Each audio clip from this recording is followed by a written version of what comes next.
Hello guys, ito na naman si Kaguro Jim at nagisimula na naman kami sa aming lakaran at dito nga ay medyo mainit na pero patuloy lang kaming maglalakad kasi nga kailangan naming makaabot ng maaga sa aming station. Ito pa lang aming inaakyat na burol mga Kaguro ay siguro umaabot dito ng mahigit 1 kilometro.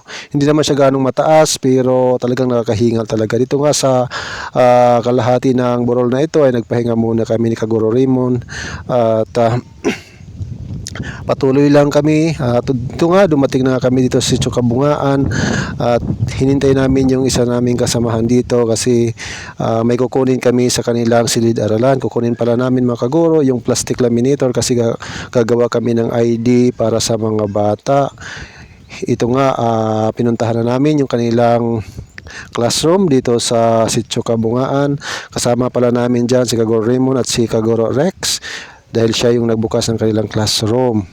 At dito nga ay kinuha namin yung plastic laminator at dumating na kami sa Barangay Tuturingo. Nasa classroom na ako mga Kaguro. God bless. Maraming salamat.